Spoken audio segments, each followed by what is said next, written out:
Women Voters Unit. We meet right here in this beautiful facility of yours.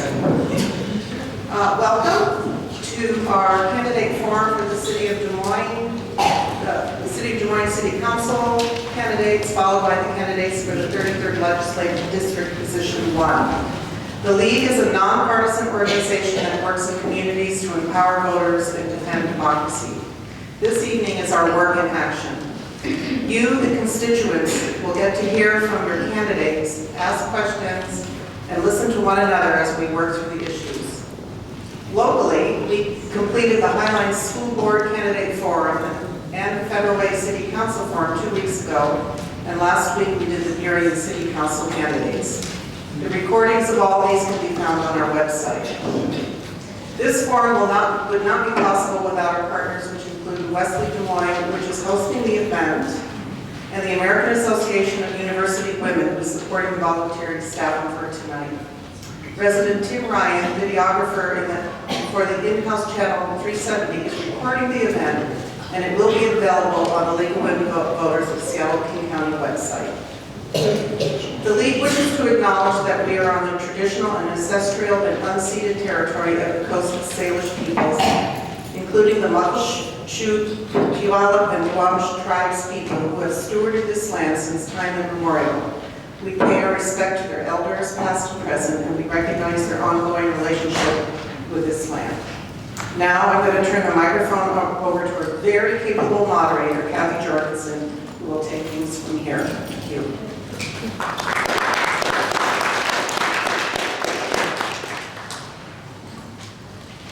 Thank you all for coming, and good evening.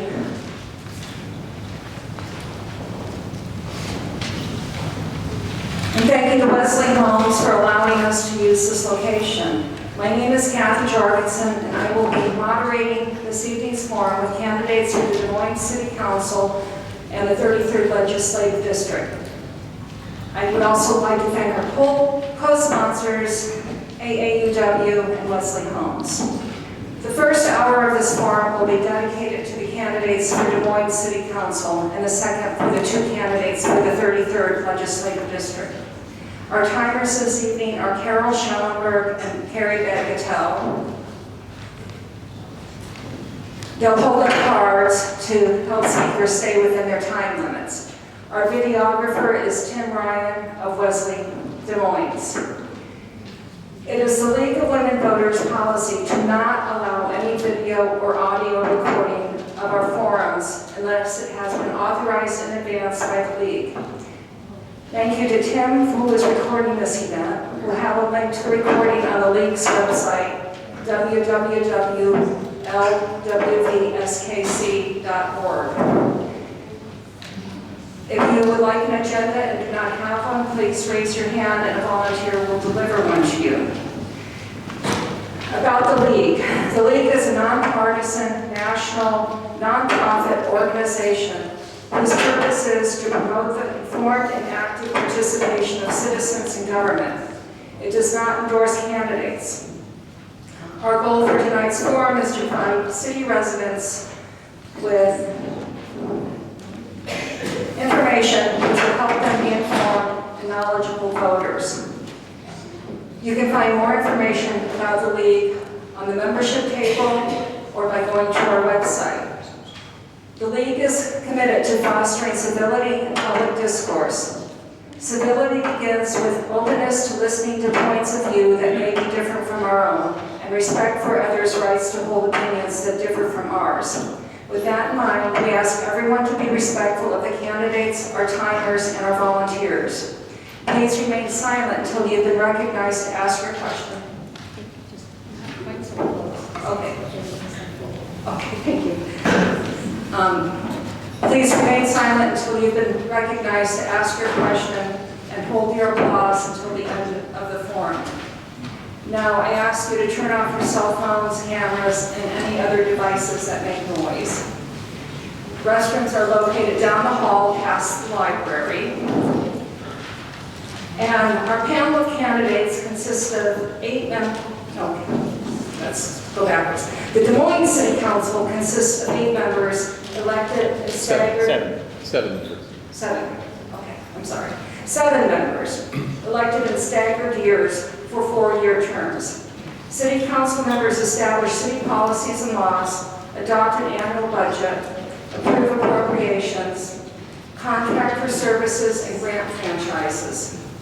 All council members are at large, meaning that they serve the whole city rather than a specific district. 4 seats are up for election this year, positions 1, 3, 5, and 7. 2 uncontested candidates have been invited to introduce themselves, but will not be on the podium or participate in the forum. Those positions are position 3, Jean Oxinger, if you're here and would like to stand. Thank you. Please hold applause. And position 7, Robin Desmond. Desmond. In the order of their position number, I'll ask each candidate to make an opening statement of no more than 3 minutes. Following the opening remarks, it's your turn. Audience members may pose questions. I ask that the questions be directed to an issue that is likely to come before the Des Moines City Council. You'll have 30 seconds to ask your question, and the candidates will have 1 minute to answer. Volunteers have index cards and pencils for you, so you can write down your questions in advance if you'd like. Raise your hand if you'd like a card and pencil. Candidates, we've asked you to introduce yourself in your 3-minute or less opening statement. Please tell us why you are running for office and describe your qualifications to serve on the City Council. In our invitation, we also ask that you indicate the top 3 critical issues you would address if elected. Let me remind you again, candidates, to keep your eye on the timers so you can gauge your time as you speak. The candidates for position 1 are David Denino, Harry Steinmetz. The candidates for position 5 are Pierre, Blosse, and Lloyd, Elliott, Lytle.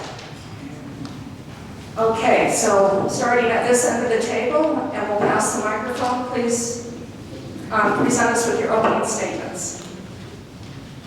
Hello, good evening.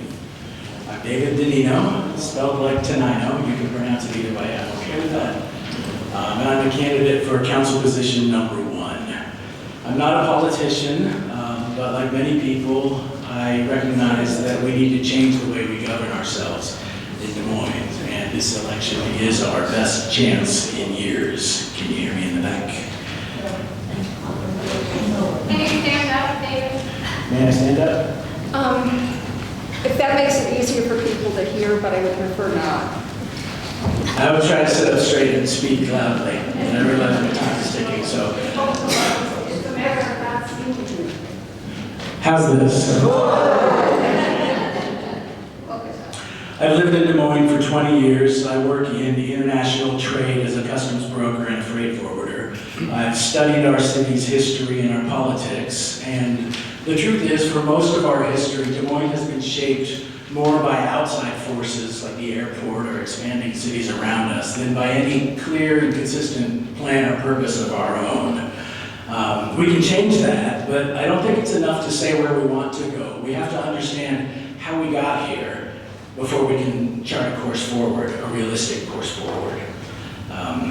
We've all been asked to name 3 critical issues tonight, and we all always hear the same things. Redevelop the downtown, public safety, parks, kids, sidewalks, those kinds of things. And those issues keep repeating election after election. And I believe that's because we aren't addressing the fundamental issues at the root. So my 3 priorities go to these 3 roots. First, fiscal discipline. Every dollar must be treated with respect. Every project needs a public return on investment analysis, a funding plan, and a maintenance plan over time. We can't continue with speculative investments, expecting the residents to bail us out with property tax increases. Property tax increases should be the last resort, not the first and easiest option. My second issue is rebuilding trust through respect. And I've got 1 minute left, so I'm going to breeze through this. Trust starts with listening. Too many people I talk to tell me that their voices don't matter. They feel like the council will just do what it wants to do regardless. And I see that fatalism as our city's greatest wasted asset. The trust has to start with respect on the council. That's where it has to begin. We must begin with rebuilding respect on the council, stopping the adversarial posturing we see too often before we can hope to earn the trust of the community. 30 seconds left. Third is strategic redevelopment. Many people I talk to want to keep the small town feel in Des Moines, and we can, but we also must grow. And we don't have land to grow into. We're 6 square miles, 30,000 people, and we have to redevelop strategically. I think that starts with, we have to stop looking at downtown and the marina as the real Des Moines and see the city as a whole. And I will stop there and I will talk more about it later if you let me. Thank you very much. I'm Pierre Steinmetz. I am currently the Deputy Mayor of Des Moines. I was elected 4 years ago, and I really do want to compliment the League of Women Voters for somehow knowing that this would be the one night when the Mariners aren't playing. And so we have a good crowd here. Thank you very much.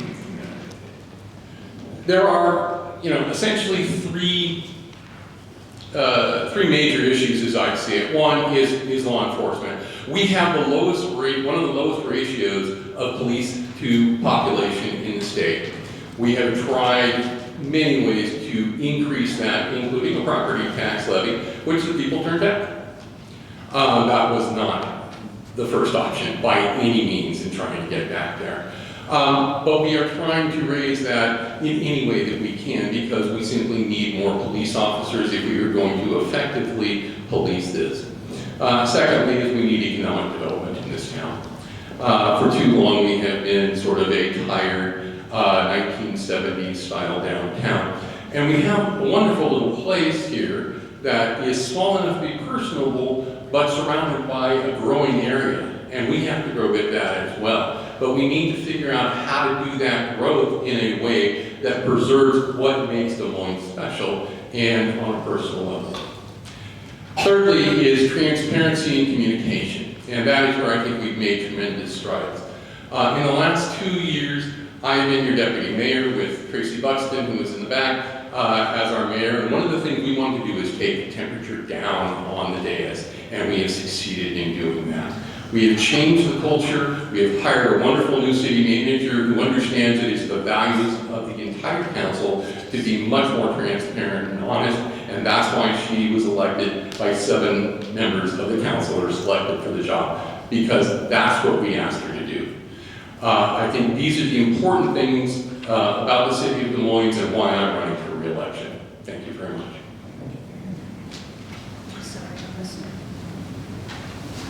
Are you okay on the time there? We're good? We're good? All right, I'm Pierre Blosse. I'm running for Des Moines City Council position 5. I'm 39 years old. I live in Des Moines with my partner Autumn and our 2 young boys. Remy, who's 8 years old, he goes to North Hill Elementary in 3rd grade. And the newest addition to our family, Emil, he's just 6 months old. I'm a scientist by training. I worked in the biotech industry for about 10 years before I founded my own company, IBIC Scientific. We sell science and medical equipment around the world. I'm running for city council because I think there should be at least one person on the council with young kids. It may not be apparent today in the room looking around, but Des Moines is actually a younger city than the national average. A full quarter of the population is under 18. I want to be the voice, I want to represent these young families. I want to have more parks and more playgrounds in the city. I want to see more after-school programs. And the kids are the future of our city, so we need to take care of them today. The second thing I would focus on is the budget. We got to stabilize the budget. When I decided to run for office earlier this year, the budget was not looking very good. It's looking worse today. Year to date, we are now about $500,000 below projected revenue and $167,000 above projected expenses. It's going to be tough to finish the year on a positive note. So how do we fix this? It's not going to be easy to do. But I don't think we should go and increase taxes. That should be the last option. It should not be the first option. I think instead we've got to look at what makes Des Moines unique. What draws people to Des Moines. And I think personally it's our waterfront and our downtown. The good thing about Des Moines is we have plenty of vacant lots downtown, plenty of vacant storefronts. We just need the city to get the businesses and to be more welcoming to business, to make the permitting easier. I'd love to see a bakery and a bookstore, and instead of going to Pierre and Kent and Farrell Way, we should be going here downtown for all days and keep those tax dollars in here. My third point, something I'd love to do if elected, is to make sure we protect our unique environment. Des Moines is beautiful. That's why I moved here. That's why I want my kids to grow up here. We have 6 miles of pristine Puget Sound. Right off the Puget Sound, we have a beautiful trail that goes up Des Moines Creek in lush green forest. We gotta protect this. We gotta make sure that when my kids grow old, that they have at least as good environment as we have now, if not better. Thank you. Thanks. I'm Lloyd, Elliott, Lytle Jr. I've been here with my family about 30 years and spent my childhood combing the beaches here, looking at seashells, and just the feel of Des Moines, the smell, the eagles flying in the sky, the seals, the orcas that come by. That's in my heart. And also the history of this special place. As many of you know, Des Moines has an amazing history, including the Masonic home. And many of you know me for my advocacy for Des Moines history and the Masonic home, and we are still trying to save it. We have a strong case, and if you come to City Hall next Tuesday, we're going to be standing up for our amazing heritage and history. And that's kind of what led me to run for council. I showed up at the City Hall council meeting so often making public comments. I thought, well, why don't I just run for council? It'll be a little bit easier. And so that got me into the idea of running for council. And I really like getting out and talking to people and seeing what the community wants. I'd love to see more of a community-driven agenda for the city going forward. Some of the things I'm campaigning on are community, TLC. I like to use the garden analogy. If you love and care for something, it's going to grow. I don't think you need like fancy plans or anything. It's just that heart-based love energy. It's a powerful thing, and when you embody that, it spreads and you grow and you prosper. And I think that's what I would bring to the city and the council. And I'm also advocating for public safety. I'm hearing the police talk with them, and they've got short shifts. They don't have any overlap. So need a few more officers so they don't get burnt out. And talking with people in the community, some better transportation options, maybe some shuttles going around, especially I'm hearing that a lot from seniors. They would like better options to get down to the marina, maybe to some parks, over to the grocery stores, things like that. I think that's a really good way to go. And also our just beautiful natural environment. I understand people want to grow economically, but like what happened on 216th where that whole, they just clear cut that whole area right above Des Moines Creek. I think you can grow in balance and harmony. And our environment is an asset, it's not a liability. And I think we need to invest in it. And so future generations can benefit. And also our fur and winged neighbors, they can benefit. Thank you. Okay, thank you. Before we go to the audience, I'm going to ask a question from one of the sponsors. Since the Robinson papers no longer exist, community activities not associated with Des Moines City programs have no place to give notice. What would you recommend for rectifying this situation, especially for persons who do not have access to the internet? And we'll start here. What is the The Robinson newspapers, they publish the Federal Way Mirror and Okay. other local newspapers. So that's a tough question to answer. With the loss of newspaper coverage, it's just horrible for communities.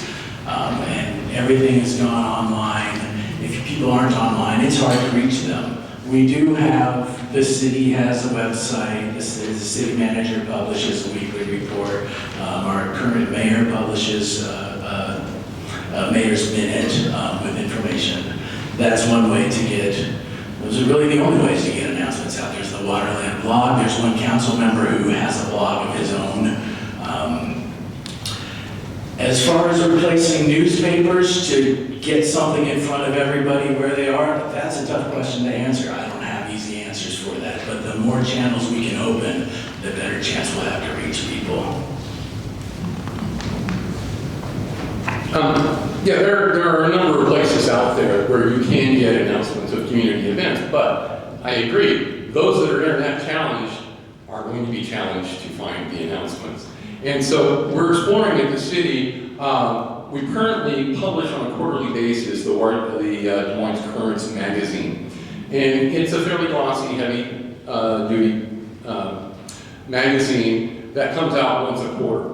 We're looking at alternatives to that, such as a monthly magazine that is smaller, lighter, newsprint oriented, that still can be mailed out to anybody that wants it. You're still going to have to ask for it, and that might involve getting online, but you can go to the library maybe and get a card, you can come to City Hall and get a card. So there are going to be ways to do that in order to get something out to those who might be internet challenged. We are trying to come up with solutions to meet the needs of all of our citizens right now, and that's something I want to continue doing in our community.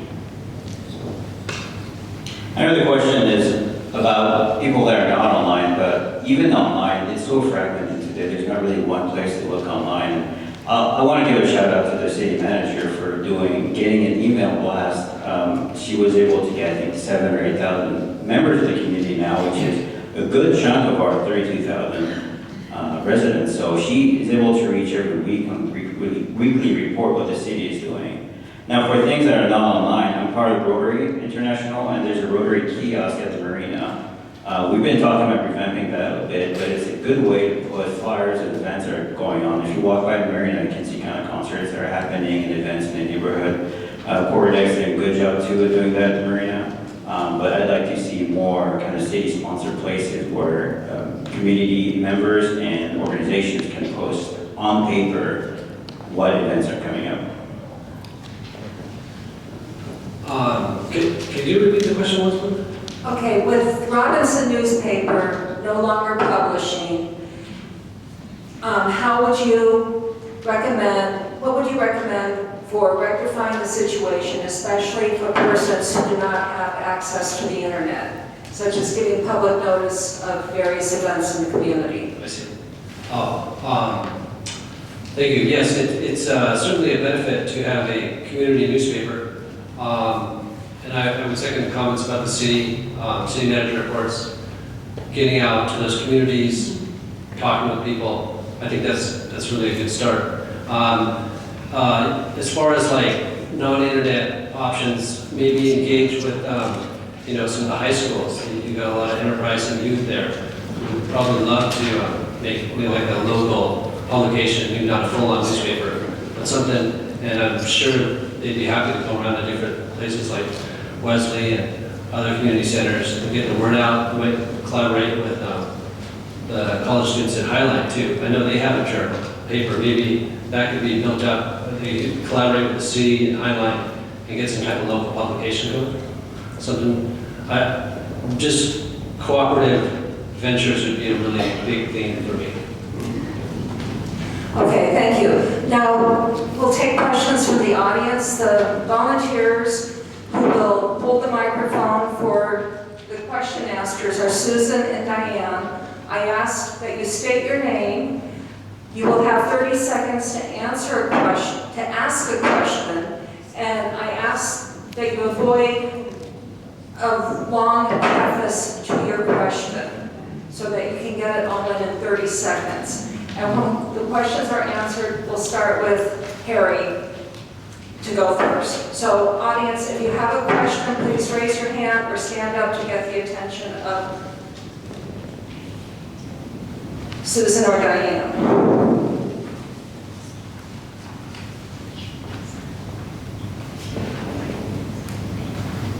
Is it on?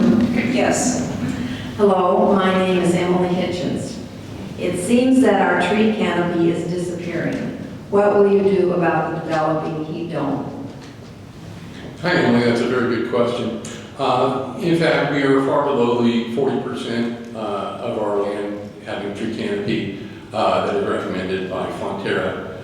And so we're looking at ways that we can address that. One of the things that I've advocated for is that we currently have a tree replacement policy of 3 to 1. So if you're going to cut down a tree, you have to plant 3. I would like to increase that to 4. That will help in the long run the city of Des Moines developing a tree canopy that is consistent with what it's going to do. It is not a short-term solution, and so one of those other solutions is to do what the city has done, and that is partner with other funders to take swaths of land that are available, such as the tract about 7 acres behind Redondo, that's a hilly area that has trees in it, and preserve that as a park so it cannot be developed. And so that's one of the things that we'll do to help with the tree canopy. I also support Fonterra's goal of 40% tree canopy coverage in Des Moines, and I'm glad that I think the city council is on board, the current city council is on board with it. One thing we could do to improve it is what Pierre is currently doing. They have a program where they give 2 free trees per homeowner if they wanted per year. And so I think Des Moines should have something like that where you can get 2 trees and they're made for the local climate. You know, they're going to grow well here, and then you have help from naturalists to grow them in your private property. And that's one way we can improve little by little the tree coverage in our city. Now, you mentioned about the heat dome. That's kind of separate, huge topic. Climate change is upon us. It's going to get warmer around here.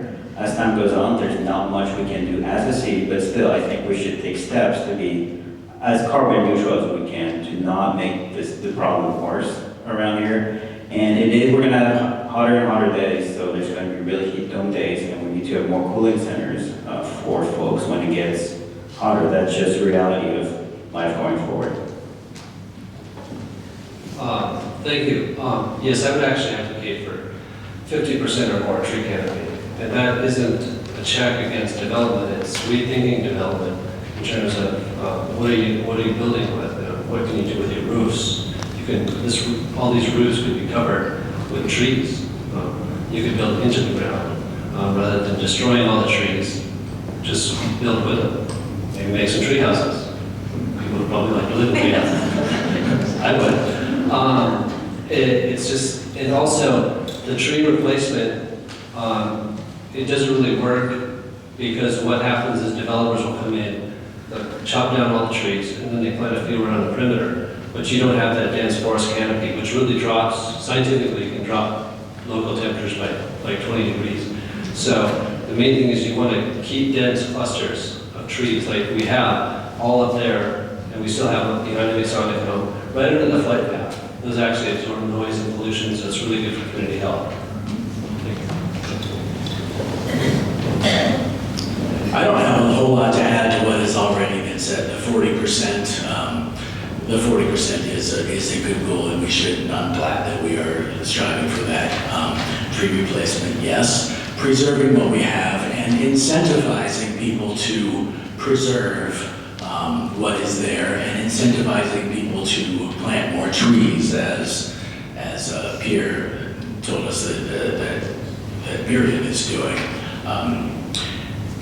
It's hard to balance with the need to redevelopment, but we need to incentivize the preservation of what we have, and we need to incentivize planting more, growing that tree canopy. Thank you. Next question from the audience.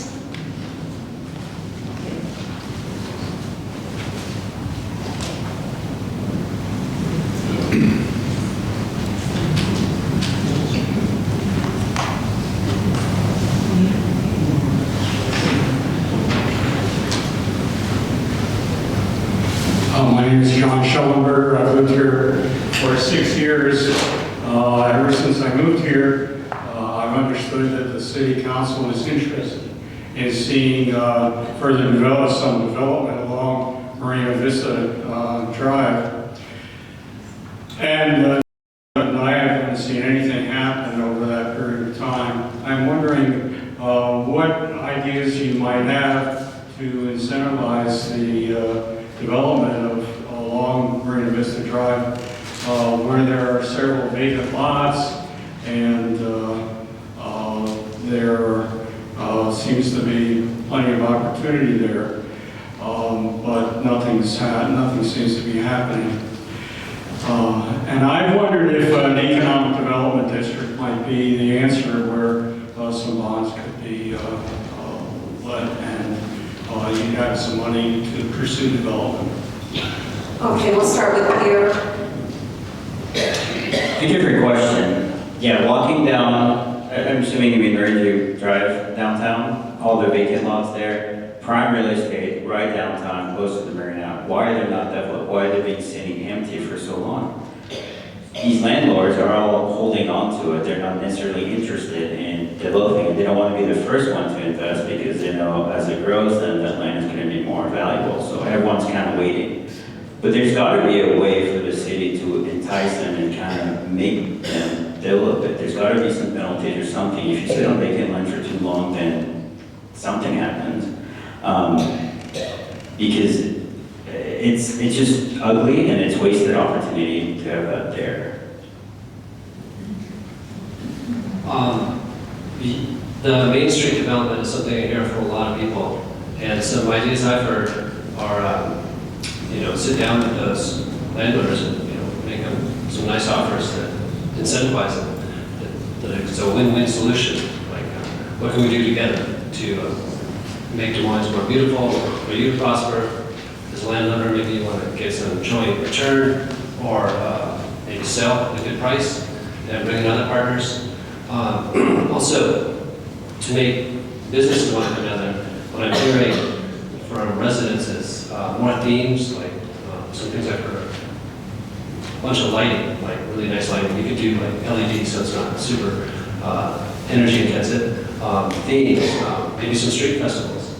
I know a lot of street festivals like that. In Seattle, like the University Street Festival, it's just packed. People come down, gets business jumping. And then maybe do something more with like green, like trees, things like that. Spruce it up.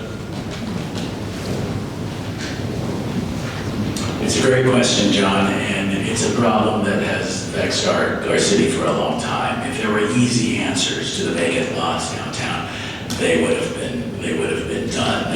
We're limited, cities in Washington are limited in the ways they can force private landowners to develop their property, but we can incentivize it through rezoning, incentives for developers as far as height restrictions and things like that. We can make it easier, but it all comes at a cost and a balance. As far as an economic development district and bonds, I would caution against borrowing any money with the current economic condition of our city. If it can be done well and if it can be done strategically, absolutely we should look at it. But we're in pretty tough financial shape right now, and taking on more debt wouldn't be my first choice. I'm an attorney. I have been for 36 years, and when I worked for the Senate Judiciary Committee, one of my areas was real property law.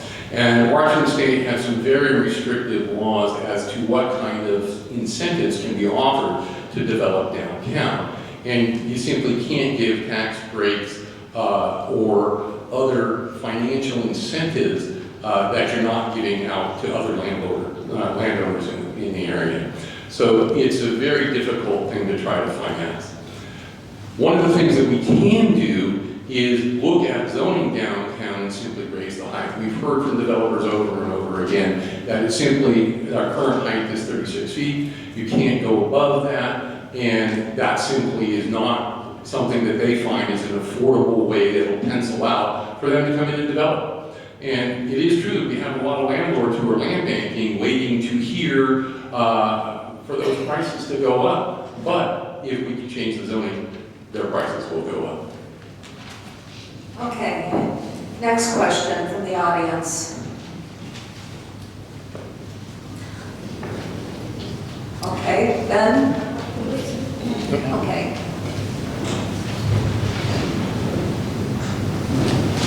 Hi, my name is Julie Saul, and I'd like to ask council running people, what's your strength to advocate for Des Moines versus all the fallout we get from the airport and noise, air pollution, and constant building traffic.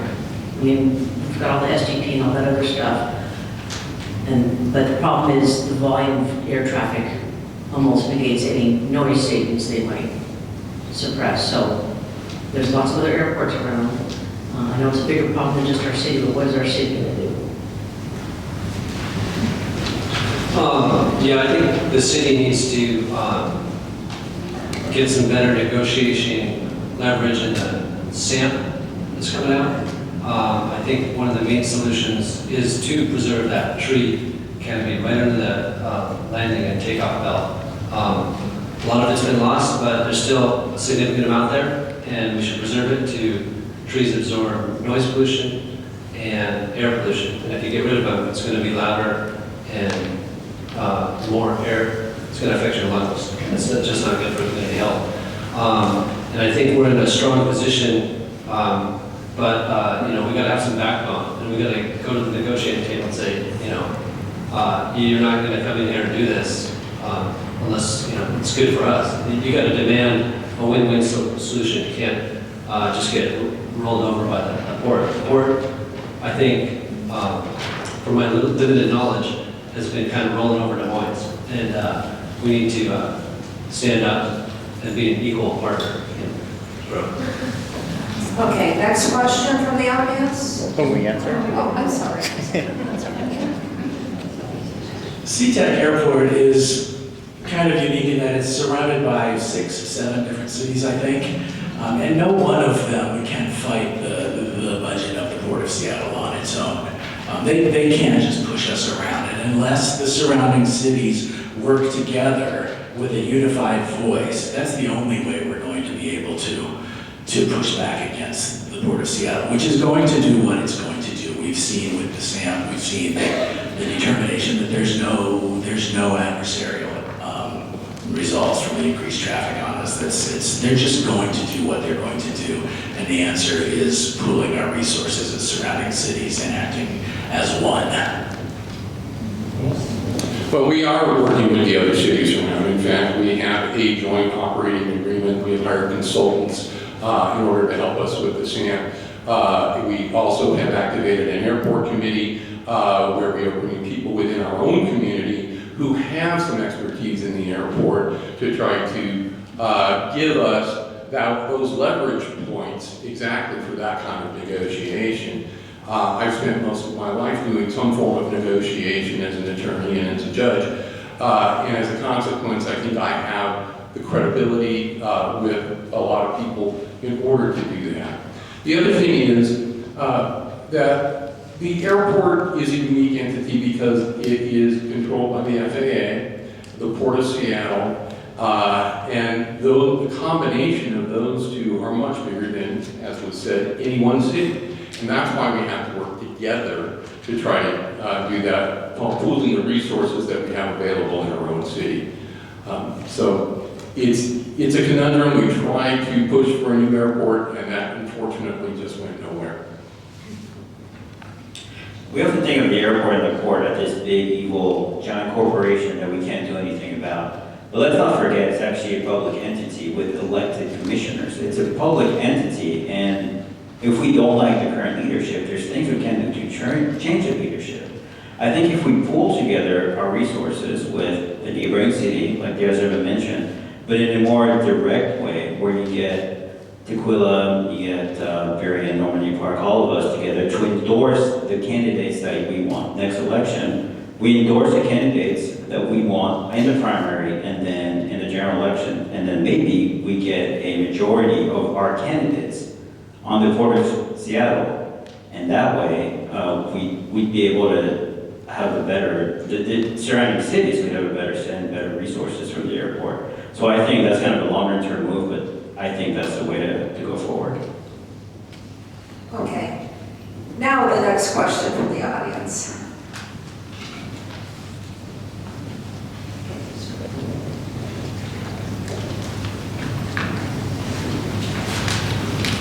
It's kind of a catch-22, it seems to me. Your name, please, sir? Oh, sorry, thank you very much. David Roberts, I live here at Wesley. Seems like a catch-22 in the redevelopment of downtown. There's only 5 streets that feed into downtown, 2 of them north and south, and then 3 east and west. This is a transportation headache for moving around the community. It's not inviting to come downtown. Yep, that's it. It's a very good point, David, and I'm glad you brought it up because that gets to what I got cut off on my opening statement. Developing downtown, when we look at downtown as, when we pin all our hopes on developing downtown in the marina, we lose sight of the rest of the city. We need to focus I would say under, for example, the Pacific Highway Corridor. If we stop looking at that as a problem and look at it as an opportunity, we can build the kind of economic engine along the Pacific Highway Corridor that will free up our downtown to develop into the small town community space with art galleries and nightlife and things like that we want. But when we put all the hopes on downtown to become all of Des Moines, it's not going to happen. We need to take the whole city approach and free up our downtown to develop and turn it into the kind of place we want. You know, I do wish we had the whole corridor on Pack Highway. In fact, we don't. We share it with Kent in a sawtooth fashion. So whatever we decide to do, we can't change anything. There are several areas that have been developed, not the least of which is down here near 272, where there's a big development going in of market rate housing in behind the Safeway shopping center. So it's not like that whole Pack Highway is being ignored, but we don't control all of that. The catch-22 that you talk about, it's still, there's a way to work through the catch-22, and that is to go up high. We need to get denser. That's in the comprehensive plan. One of the ways we can do that is allow mixed use, which is residential over businesses. In the downtown core, we have a wonderful training center up here at the Lambda 242 Training Center. We get those guys with good union jobs. They get an apartment downtown. They begin to like Des Moines. They want to raise a family here. They buy a house, and the circle repeats. And this is how we address that. Redevelopment does not necessarily mean more cars and more parking space and more traffic. We got to think more walkability, more bike-friendly way to get around. I live about a mile from the downtown marina, and I walk down there often with my family. It's not the best to have young kids walking around. The sidewalks are not very well situated. The bike lanes are almost non-existent. So I think we need to develop all of them are really to be more walkable and more bike-friendly. We are lucky to now have 2 light rail stations close to Des Moines, and we need to have better connection with from the light rail to other places in the city. I'm hoping that the King County and other agencies can help us. If not, I think we should at least try to see if we can get a van to go from those light rail stations down to different points of the city. I don't think it would cost that much. We already have vans in the city inventory. So I think that's doable. Yeah, I think the best approach to revamping the downtown is to make it attractive, make it exciting and fun, so people are excited to come down. Again, themes, sprucing it up, like the flower pots. There's no more flowers there. You know, that's one instance of how it's just. You're not focusing on, you know, what's attracting people down there. You want a nice vibe down there, so people are incentivized. They feel good when they go down there. And shuttle service. You can do EVs, current shuttles, work with Sound Transit, King County, bike paths. Yeah, pedestrian friendly, and just more events to get people incentivized, and then work with the business owners, see what they need, and collaboration. Yeah. Okay, next question, we're going to start with at that end of the table, with Mr. Lloyd. Next question from the audience. Okay, then one from our sponsor. I know this is a hot topic in Des Moines. What future land use do you favor for the former Masonic home property? How, if possible, should the city guide that redevelopment? I think the city should stand up for its heritage. It has the authority to do so. And that's what the community is asking for. There's a clear, significant portion of the community for multiple generations looking to invest in and protect this amazing heritage. I mean, it's a world-class building, architecture and grounds. You don't find that anywhere in Washington or along the West Coast. And so a lot of options I've heard are bed and breakfast styles. You could, has anybody invited like, Google over there? Those would make really good office spaces. Look, Midlands to take a look at it. They've done some amazing stuff with old buildings like that around town. They didn't want to go with it, but that doesn't mean other places or businesses would not want to invest in it. It could be museum space. The solution should come from the community and the city situation. Thank you. Well, let's not get ahead of ourselves. The demolition, what has been approved by the city is being appealed, and there's a hearing next week. So we don't know for sure what's going to happen. We're not sure it's going to be demolished. We're not sure what's going to come next. But if it is to be demolished, the next city council next year will have to decide how to zone it. Right now, it's zoned as institutional, so that means retirement home or university or things like that, which is not, I think, in the benefit of the city. I think we need something that will generate some tax revenue to fix our budget issues. I'd like to see a mixed zone use where there's some housing and then some retail. Have maybe even a small grocery store. There's room to do that there. A little convenience store, that'd be great to have some sort of little coffee place and some restaurants. So that's what I would favor. I have to be pretty careful because as an elected official, I need to not make a statement that could be sued by the developer. Bottom line is, it is private property. And the developer, and we do have it zoned in a particular way at this point, and the developer will either comply with that zoning or ask us for a variance or a rezone of some kind. And that's where the city can then be involved in some level of negotiation about what we want to see there. But it is not within the province of myself or anybody up here to dictate to the private landowner what they're going to do with that piece of property. We simply don't have the authority to do that. We need to be very cautious because otherwise we'll find ourselves getting sued. And like the city of Cleveland, if we get a big lawsuit, it could bankrupt us.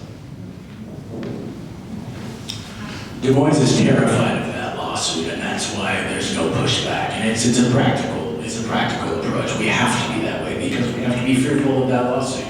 But there will be, like Harry said, there will be a zoning request if they want to develop residential or commercial. There will be a zoning request, and the city will have leverage. And we need to incentivize. We need to incentivize development that will serve not just the developer's bottom line, but the interests of Des Moines, whether that means infrastructure to help with the development, whether it means some lower income housing incentives to get a higher, whatever. We need to use the limited leverage we have to get the best outcomes for Des Moines, but it is private property and we can't dictate to them what they do with it. So we just need to use the leverage we have and not be afraid to use it. Okay, any more questions from the audience? Okay.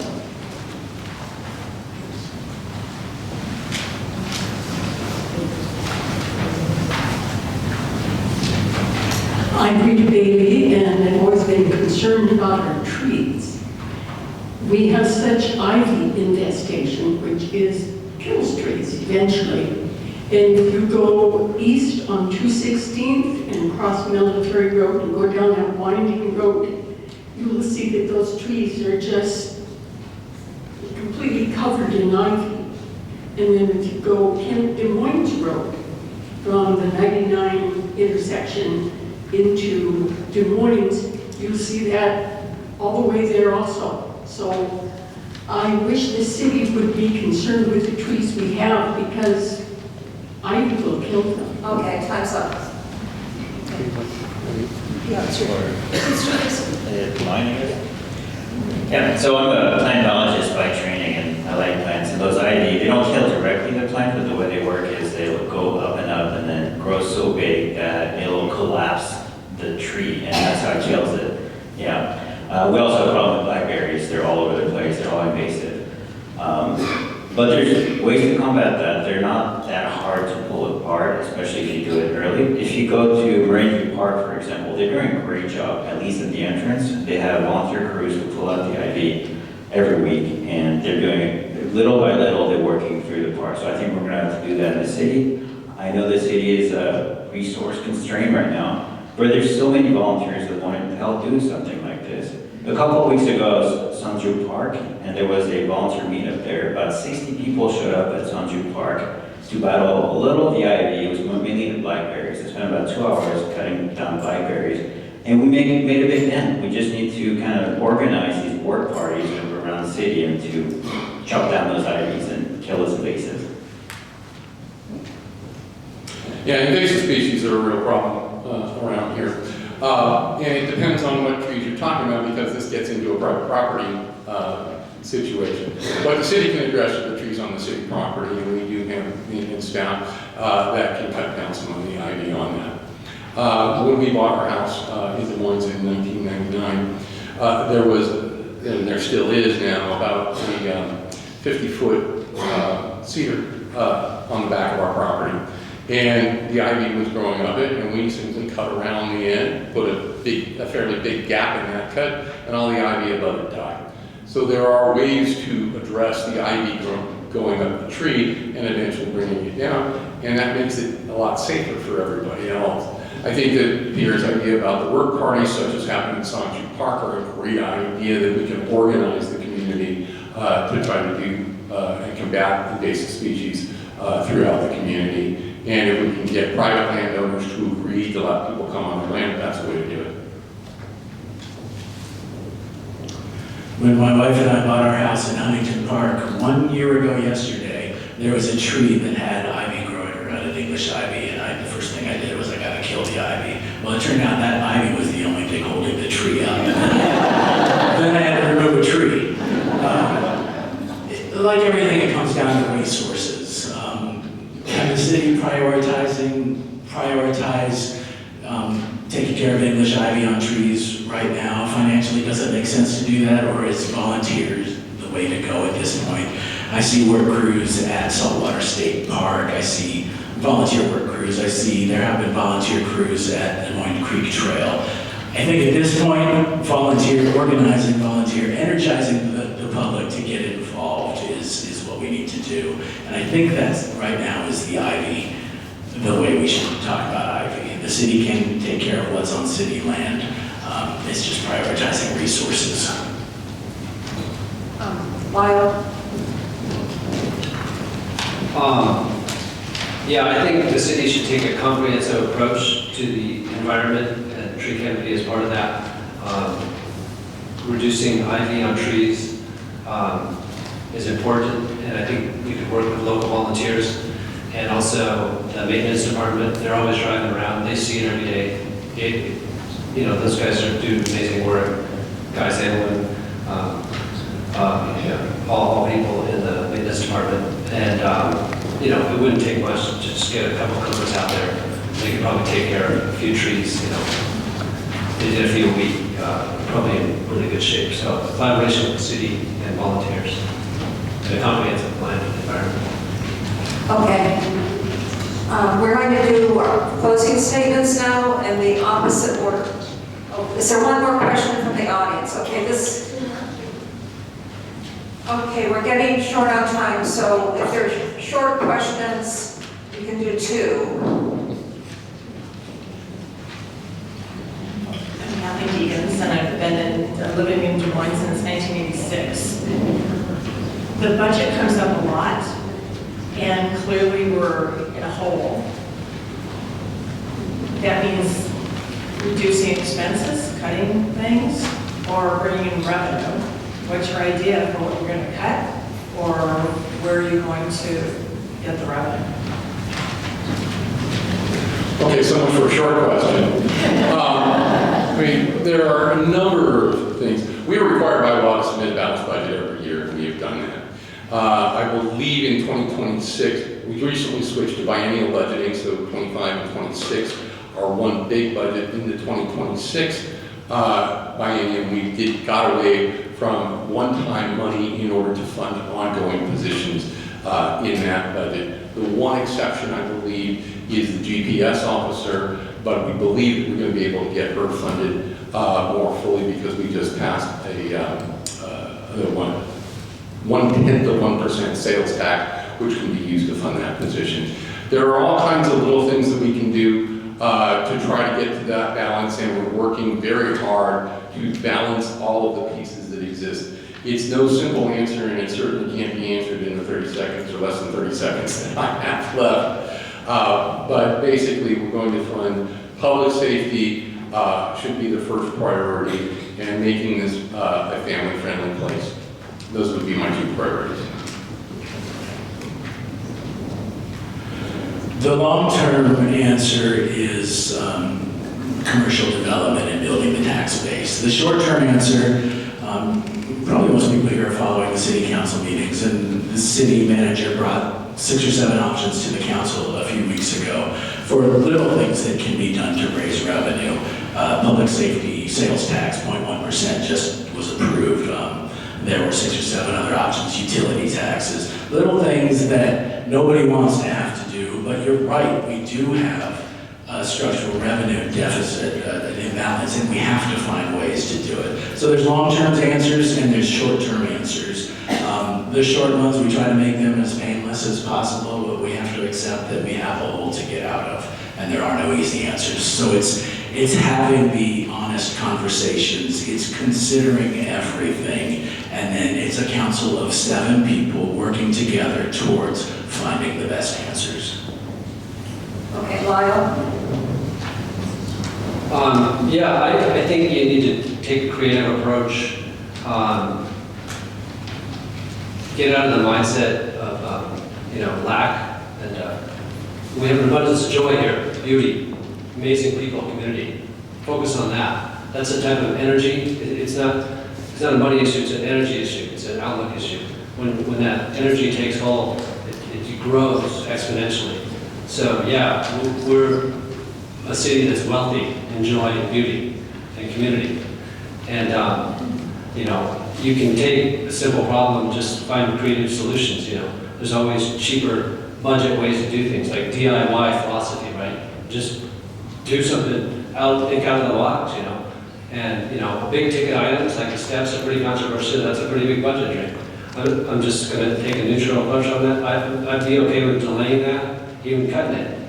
But the idea of marina development is a good idea, long term. Maybe slow down on the big stuff, and just take a creative, energetic, optimistic approach. Well, longer term is what we've alluded to and what I talked about in my opening statement. Obviously, we need more businesses to bring in more tax revenue. Short terms, let's look at why we're in the hole this year. Why do we have $500,000 less coming in than we thought? It's almost all due to this warehouse tax the city put on the warehouses by the airport. It's a new tax. I think it's a great idea. Per square foot, they have to pay a certain amount of money to the city. They're not paying it this year. And so what our city did, they sent a letter to those warehouses saying, hey, you have to pay the city tax. They didn't pay enough, so they didn't pay at all.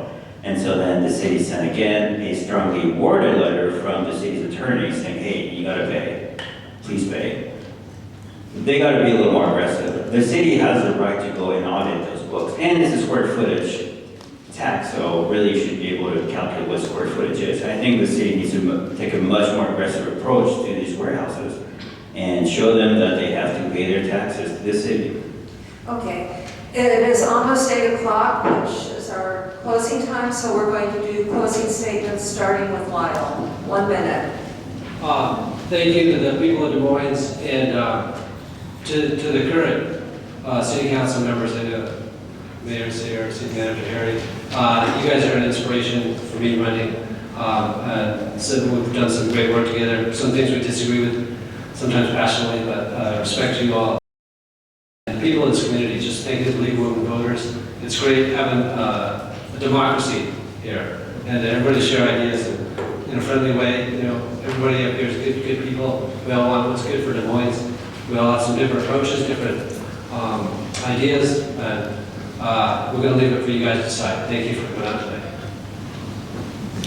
Yeah, thank you all for being here. Thank you especially to the League of Women Voters. They've been doing a great job protecting democracy for the last 100 years. And they're doing a great job at the local level like they're doing today, but they're still doing a great job at the federal level. All the attacks on democracy you see today at the federal level, they're at the front line fighting that. So thank you, League of Women Voters, for this. We, as candidates here, this is the only time we've all been together. This is the only kind of debate or candidate forum we've all had together, and it's a great way for us to introduce ourselves to the community and to answer their questions. We've all been to events in the community, door knocking. To door knock that many people, that would take several days. So it's great for us to be able to talk to all of you. Thank you for coming. And if you want more information about my campaign, Pierre4DesMoines.com, and you can call, email, see me at any point. I'll be there after answering any more questions. Well, I want to thank everybody for coming here tonight. I want to thank Wesley for hosting this event. I want to thank the Women's League of Voters for putting this on, and the University Women for helping bring this event off successfully.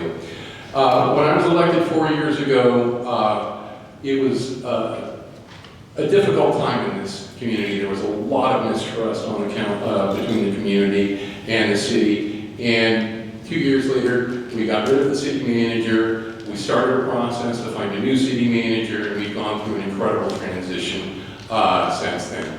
We have elected new mayors. We have done things, and we're starting to move things forward. They're bringing steps, for example, the capital projects. We have a bond funds out there, and we are actually starting to do some building. There are various revenue streams that come in, and the general fund is where we have the structural deficit, not the capital projects that's going on. So I would like to thank everybody for their time, and I hope that I can serve you for another 4 years. Thank you. I too would like to thank everybody for coming out, the League of Women Voters, and to Wesley for hosting this. And I would like to thank everybody. I know these have been contentious in previous years, so this has been a very civil debate, discussion with everybody, and I appreciate that. I know everybody up here is doing this for the right reasons and with love of Des Moines, and we all want what's best for Des Moines. So my candidacy is about the three things I mentioned earlier. Fiscal discipline. We have to make smart decisions with every dollar. We can't keep investing speculatively. We have to rebuild the trust of the public. We need to energize the people that want to participate. It's our greatest wasted asset, I think. And then third, it's the strategic redevelopment of what we have, what we can do with what we have in our limited borders. So I'm running to be one of 7 partners on the council, all working together to find the best answers for the future of Des Moines, for the long-term interest of Des Moines. Not to, I'll end it there. Thank you very much. Okay, thank you all for coming. Our ballots will be mailed on October 15th, and they must be put in a Dropbox or mailed back and postmarked by November 4th. Please encourage your friends and family to register to vote and fill out their ballots. Now, may we have a round of applause for